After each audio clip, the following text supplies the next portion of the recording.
Malenisi filɛbagaw an mun tɛ sɛgɛn lajɛli la su ani tile ani ɲakuma bi ye juma ye novembre kalo tile 21 san 2025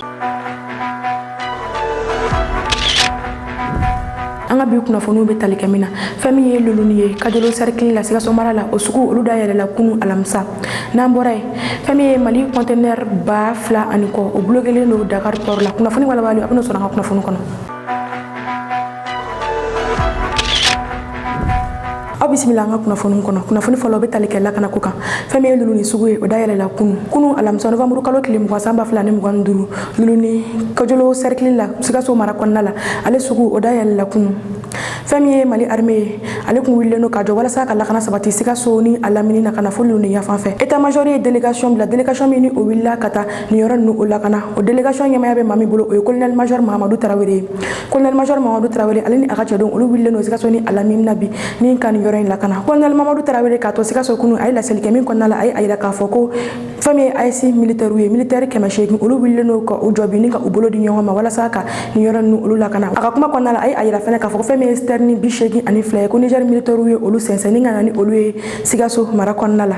a ko an bɛ waati min na i ko sisan AES militaire olu wililen do ka u jɔ ka u tigɛ di ɲɔgɔn ma walasa u bɛ se ka lakana sabati cogo min na nin yɔrɔ in na ni ka a yɔrɔ olu korokara banbagaci fɛn fɛn bɛ yen nɔ ka ni banbagaci kofɔlen ninnu olu bɛɛ faga ka bɔ yen nɔ a ka kuma kɔnɔna la a bɛ a yira k'a fɔ fɛnɛ ko fɛn min ye ni banbagaci ninnu ye ko u dɛsɛra kɛlɛli la sabula ko u bɛ a yira k'a fɔ ko kɛlɛ min filɛ nin ye a bɛ olu ni armée de cɛ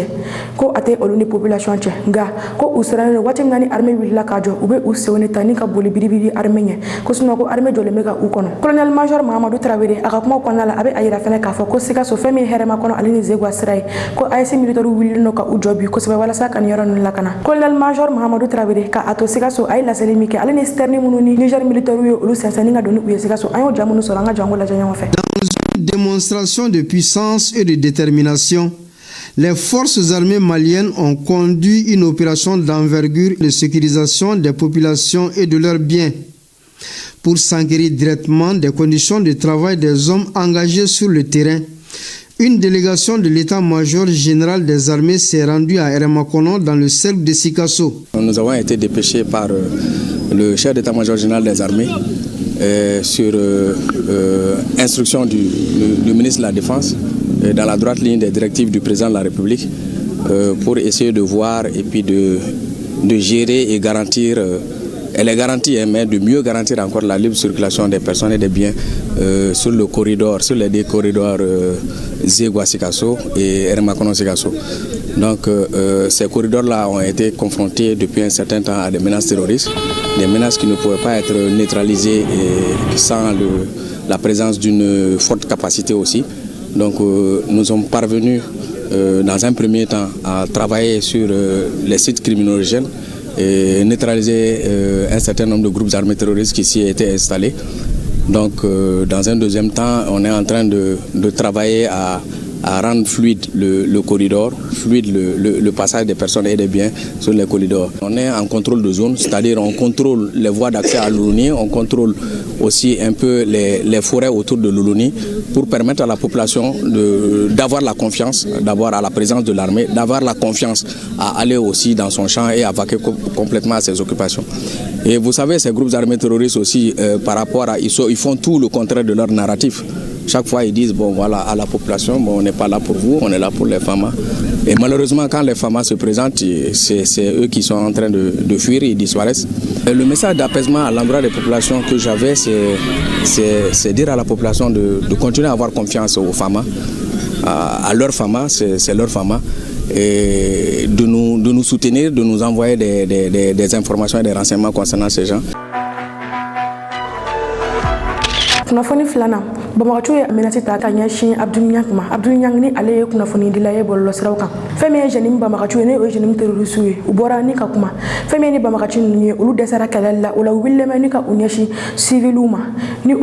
autorité civiliw ye fo ka taa se sterni chauffeurw ma ale ni station ɲɛmaw kunnafoni dilaw bɔ o la fo ka taa se bɔlɔlɔ kan kumakɛlaw ma u wulila ni ka menacé ta ka ɲɛsin ninnu bɛɛ lajɛlen ma u dɛsɛlen armée la o la nin ye cɛ ye Bamakɔ cɛ dɔ ale bɔra ni ka video kɛ video min kɔnɔna la a bɛ menacé kɛ ni ka ɲɛsin Abdul Niang ma. Abdul Niang ni ale kunnafoni dila ye fo ka taa se Faransi dɔ bɛ yen nɔ ni o ye journal Chico ye ni bɛɛ lajɛlen bɛ ale dɔn ni ale ye bɔlɔlɔkan kumakɛla ye u ye menace kɛ ka ɲɛsin ale fɛnɛ ma fo ka taa se Aziz Traoré ma ni cɛ in a ka kuma kɔnɔna la a bɛ a yira k'a fɔ ko olu kɛlen don ka mɔgɔw de sara minnu ni olu ka mission ye ka ni maa saba ninnu olu faga ni banbagacikɛ in a bɔra ka kuma min kɛ a ye nin kɛ kun jumɛn de kama u ka laɲini ye mun de sabula u dɛsɛra armée la sisan kɔni u bɛ ka u ɲɛsin civiliw ma fɛn min ye an kunnafoni di ɲɔgɔn dɔ ye ni o ye radio directeur ye Abdoulaye Diallo ale bɔra ka kuma a ye a yira k'a fɔ ko ni cɛ in bɔra ka video min kɛ ko u ka laɲini tɛ ka ni maa kofɔlen ninnu olu faga a ye laseli min kɛ an ka jɛ an ka laban ɲɔgɔn fɛ. Abdoulaye Diallo, bienvenue honorable sénateur Abdoulaye Diallo, le président du réseau des communicateurs, blogueurs et activistes professionnels du Mali. Ga bi donya no ye ikanonga fo kerengirama no ba kalo kile mo ni kile samba flen mo andru boli do lete nye lagalaga to do ka video e ko do mbali do ma lafli lindo o terrorisi c'est-à-dire nous le fond nous te ma obetu ka fo ma ko jadisi te nous ye criminels ou de nous ye génocidaires ou de nous ye ma fakalaw de ala maute o te ala don o ta kira don o te diinɛ don ninnu lafililen don ni kitabu langolow ye minnu rɔbɛnnen don i ka dɔn k'a fɔ tiɲɛnikɛlaw fɛ ka hakilina jugu don o kunkolo la k'o kɛ maaw ye maa mun b'a bila o yɛrɛ hakili la k'u bɛ ala ko kɛlɛ la k'u ye mɔgɔw labɛn k'u bɛna Abdul Niang ka ko ban k'u bɛna i ka dɔn k'a fɔ an dɔgɔcɛ in ka ko ban mais min fɔ aw ye nin message in ayiwa a kɔrɔ tɛ dɔwɛrɛ ye parce que le message ne vise pas particulièrement Abdul Niang message ma ɲɛsin Abdul Niang dɔrɔn ma a ma ɲɛsin an dɔgɔcɛ ma min bɛ i ka dɔn k'a fɔ kɔ kan n'a sɔrɔ olu tun ye wari sara parce que maa min bɛna maa faga est ce que a kan k'a fɔ maa ye ko i labɛn a t'i lasɔmi o n k'a bɛ na bali ka to i kan k'i faga de mais n'i y'a ye o y'a fɔ video la n'a video carila c'est à dire o bɛ fɛ ka na ni psychose dɔ ye mɔgɔw kunna k'a fɔ mɔgɔw k'a bila o hakili la k'a fɔ ninnu tɛ kulonkɛ mɔgɔ ye dɛ o bɛ fɛ ka aw hakili suɲɛ de c'est une stratégie ka aw manipuler ka hakili suɲɛ k'a fɔ an ka ninnu to yen an ka muɲu ninnu ka ko kan dɛ sinon ninnu i mana kɛ fan o fan fɛ mɔgɔ b'u bolo min bɛ se ka taa i ka ko ban cɛ ni maa bɛ maa ka ko ban a tigi tɛ video kɛ k'a fɔ karisa an ye mɔgɔ bila ka taa aw nɔfɛ non non non non o b'i ka ko ban de donc ninnu ye nkalontigɛlaw de ye u dɛsɛra.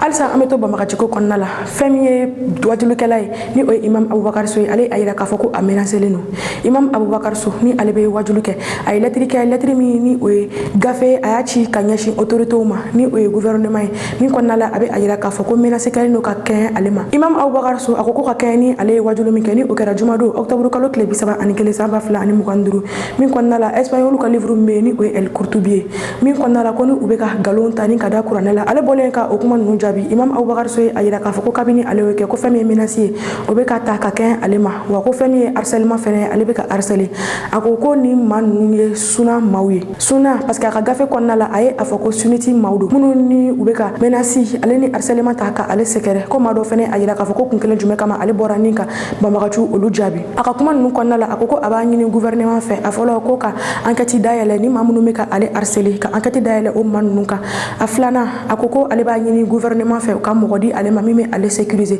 sabula fɛn min ye menace ye ale ni harcèlement o bɛ ka ta ka ale sɛgɛrɛ a ko an bɛ kɛlɛ min na nin ye ko nin ye fasoko kɛlɛ ye wa ko ale labɛnnen tɛ ni ka a dabila ko ale bɛ a kɛ fo k'a se a danna ko sabula ko maa minnu bɛ ka bɔ ka nkalon tigɛ ka a da kuranɛ la a ko ale bɛna bɔ k'a yira o maa ninnu na k'a fɔ ko u kelen tɛ dɔnnibaga ye Mali la yan. Kunnafoni sabanan suna ɲɛmaaw olu bɔra ka kuma suna ni o ye comité sunit du Mali ye olu bɔra ka kuma olu ka ɲɛma u ye a yira k'a fɔ ka kuma kɔnɔna la ko fɛn min ye u b'a da suna maaw bɛɛ lajɛlen kulo kan minnu ni olu bɛ ka bɔ ka maaw olu jaabi bɔlɔlɔsiraw kan ko u ka a jaabiw olu ɲɔkiri k'u ka jaabiw dabila ko sabula bɛɛ lajɛlen b'a dɔn k'a fɔ ko Mali ye bɛn ale ni keleya jamana ye o la olu b'a ɲini u ka tɔndenw fɛ minnu bɛ ka bɔ ni ka jaabili kɛ bɔlɔlɔsiraw kan ka kɛ ni min bɛ ka fɔ olu ma bɔlɔlɔsira kan ko olu ka a dabila u ka kumaw kɔnɔna la u ye a yira k'a fɔ ko fɛn fɔra kira ma kisi ni nɛɛma bɛ a ye ko min ka jugu ni fɛn fɔra silamɛya ma o la ko u bɛ ka kuma minnu fɔ ni ka ɲɛsin olu ma ko mɔgɔ si kana bɔ ka kuma ko bɛɛ lajɛlen ka ni ma ninnu olu jaabili dabila fɛn min ye ni communauté sunnite du Mali ye a ɲɛmaw olu bɔra ka kuma u ye min fɔ u ye kuma min fɔ ni Mali News ye a sɔrɔ a ma fɔlɔ min ni o bɔra ka kuma o ye Imam Ousmane Sori Traoré fo ka taa se Achek Mustafa Nimaga ma u ye kuma minnu fɔ ni Mali News ye a sɔrɔ an ka jɛ lajɛ ɲɔgɔn fɛ o de la fɛn min fana bɛ ka fɔ sunna ma bi tiɲɛ don ɲɛmaw ko tɔɔrɔ ko don dusukun kami ko don nga u bɛ min ɲini an fɛ ala ye min ɲini alakira fɛ sallallahu alaihi wasallam n'o ye sabali ye u b'o de ɲini an fɛ an k'o kɛwaleya an ka sabali ala jaati kama an ka sabali ayan wɛrɛw bɛ yen qad na'lam innahum la yahzunuka alladhi yaqulun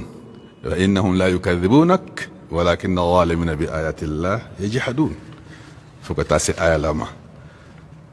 an b'a kalama dusukun kan min b'i la ala ka ciden masa tala ko a b'a kalama sunnamɔgɔ cɛ ni muso denmisɛn ni maabakɔrɔ fɛn min bɛ ka fɔ ɲɛmaw k'u tulo b'a la u ɲɛ b'a la nka halisa an ka sabali i n'a fɔ sabali ɲini alakira fɛ cogo min na sallallahu alaihi wa sallam walaqad kudhibat rusulun min qablik fasabaru ala ma kudhibu wa udhu u sabalila fɛn kan fɛn min fɔra u ye k'u nkalontigiya k'u tɔɔrɔ u sabalila wa alakira i fana ka sabali wa alakira mantonw kira numenabagaw sallallahu alaihi wa sallam an fana ka sabali ɲɛmaw ye o ɲini an fɛ cidenba a fɔra a ye ma yuqalu laka illa ma qad qila lirusul min qablik foyi tɛ f'i ye fo min ɲɔgɔnna fɔra cidenw ye ka kɔn i ɲɛ dɔgɔyama la nɛni na lagosili la a bɛɛ lajɛlen ɲɔgɔn tɛmɛna o tuma na ni nin fɔra ciden ye sallallahu alaihi wa alihi wa sallam an minnu y'a nɔminabaw ye an ka sabali an ka muɲu an ka ɲu an wele ka taa se fɛn min cɛ an ka muɲu jamana kɔnɔ an ka muɲu jamana kɔ kan an ka muɲu an k'an yɛrɛ sɔnkun min na an k'an yɔrɔ ma janya ka bɔ dalaminɛ na an k'an yɔrɔ ma janya ka bɔ mɔgɔ jaabi la an kana maa si jaabi an kana sɔsɔli kɛ mɔgɔ si fɛ an kana mɔgɔ si neni an ka sabali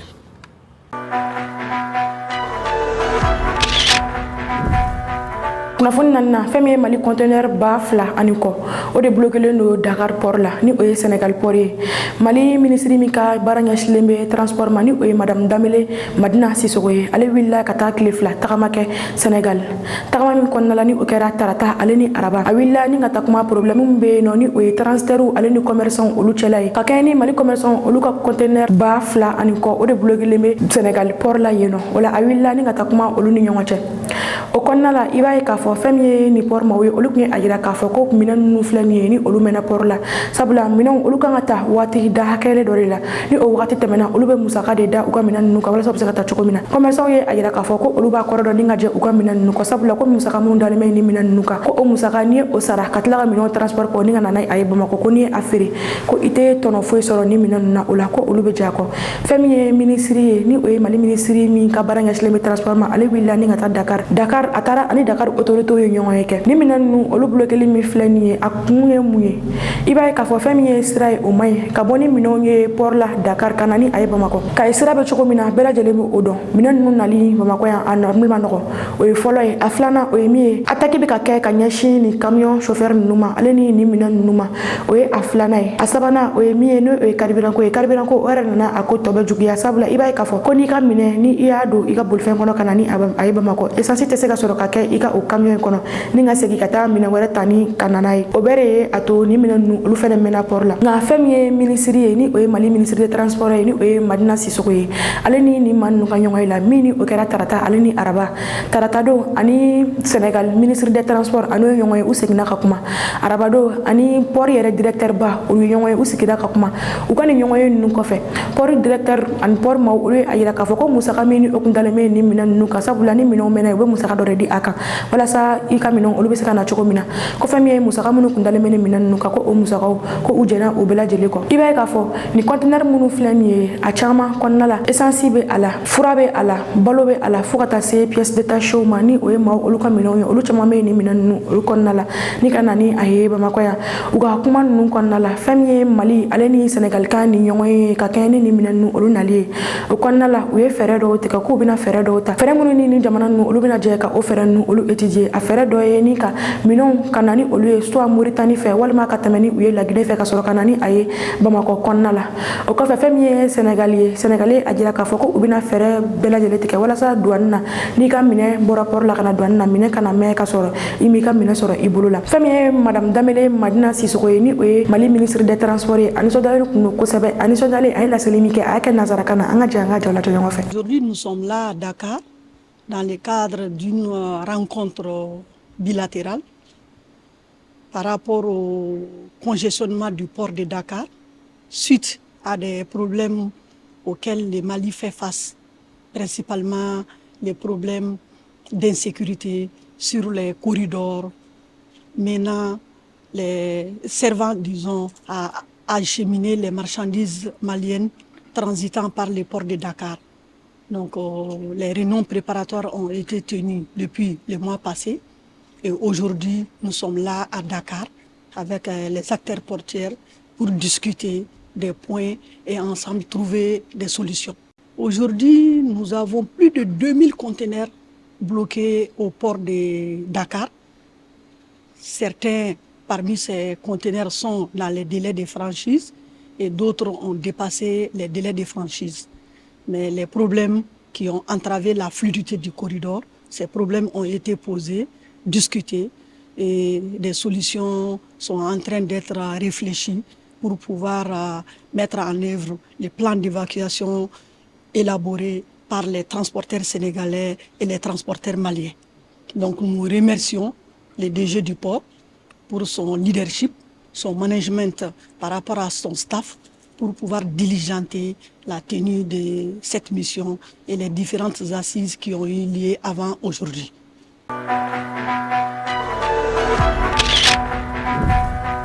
kunnafoni duruna Général Abdrahamani Tiani seginna ka na a ka palais présidentiel la Général Abdrahamani Tiani ni o ye Niger jamanakuntigi ye ale ka tile 12 tagama kɔnɔna la min ni a ye o daminɛ novembre kalo tile 8 ka na se kunun ma a ka tagama minnu kɔnɔna la a bɔra a yalala Niger dugu kɔnɔ kosɛbɛ ale ka pankuru jiginna kunun fitiri wagati Niamey pankuru jigi soba la a kunbɛnna maa min fɛ o ye a ka premier ministre ale ni Niger gouverneur ye Général Abdrahamani Tiani a ka tagama ninnu kɔnɔna la Niger a tɛmɛna yɔrɔ caman fɛ a daminɛra Dosso a bɔlen Dosso a taara a bɔlen Gaya a taara Tawa kɔfɛ a taara Arlit kɔfɛ a nana Agadez kunun tagama ninnu bɛɛ lajɛlen bannen a seginna ka na a ka palais présidentiel kɔnɔna la kunun ale kunbɛnna fitiri wagati sabula i b'a ye k'a fɔ su kun kora fɛn min ye a ka ministre ale ni a ka gouverneur u ye jɔnjɔn ta ni k'a d'a ma jɔnjɔn min kɔnɔna la u ye a yira k'a fɔ ko folikan bɛ ta ka sin a ma sabula maa dɔw tun ye a yira k'a fɔ ko ni a san 2 ye a sigilen bɛ Niger a ma bɔ ni ka tagama a y'a yira maaw la de k'a fɔ nin ye prévu ye ale bɛ se ka bɔ ka tagama Niger fan 14 kɔnɔna la hɛrɛ ni baden na foyi tɛ se ka ale sɔrɔ jɔnjɔn min dira a ma a nisɔndiyara kosɛbɛ a ko ko unité jɔnjɔn in tali la ni ka di ale ma fɛn min ye Niger jamanakuntigi Général Abdrahamani Tiani ale ka pankuru jigilen Niger Niamey capitale kɔnɔna la a kunbɛ yɔrɔ an ka jɛ an ko jaw lajɛ ɲɔgɔn fɛ ka bi kunnafoni kuncɛ.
le Président,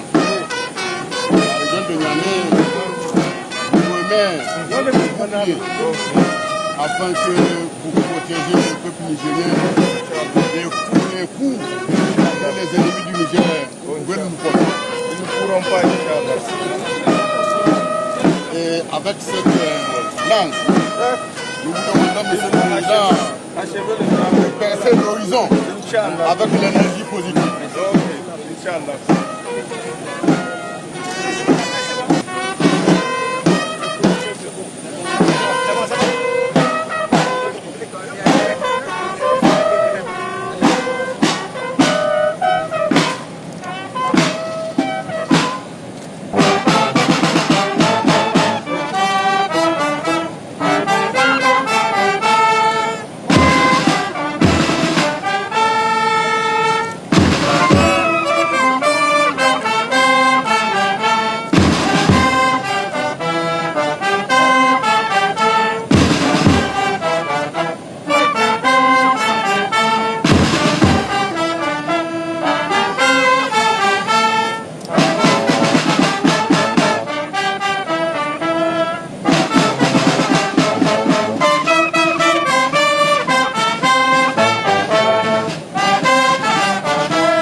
Le drapeau national et sa garde, 3 pélotons de gendarmerie mobile, le chef d'escadron qui prend en main le commandant du 2e escadron de gendarmerie mobile. À votre excellence!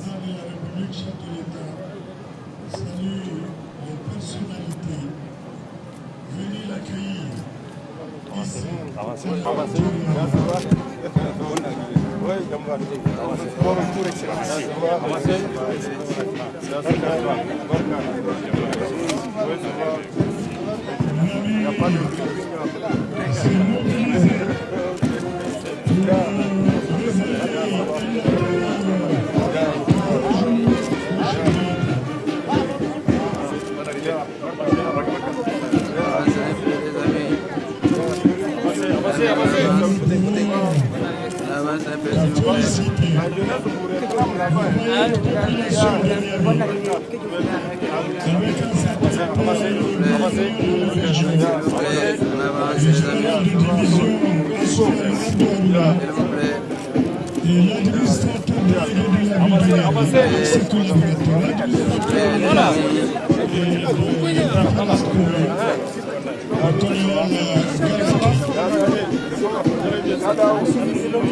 Bienvenue, Son Excellence, la délégation présidentielle. S'il vous plaît. S'il vous plaît. mobiliser à l'instar des autres régions du pays. S'il vous plaît. Les différents administrateurs délégués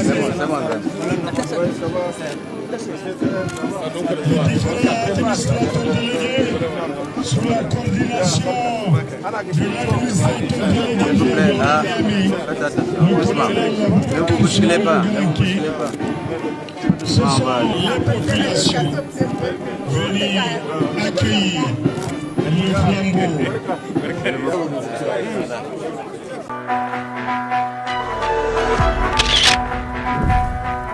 ni be dasigi an ka bi kunnafoniw na an ka foli bɛ an filɛbagaw bɛɛ kɛrɛnkɛrɛnnenya la minnu bɛ k'an lajɛ ni ka bɔ Niger aw kan bɛ wagati wɛrɛ sega kunnafoni jɛlen ɲini ka di aw ma ani ka dɔ jigikɔrɔ kunnafoni ko la Mali News mago bɛ aw ka dɛmɛ na dɔrɔmɛ 100 kalo la maa min bɛ fɛ ka dɛmɛ don aw ka kunnafoni diso man di ma a bɛ se ka wari ci numéro na ni o ye 91 21 40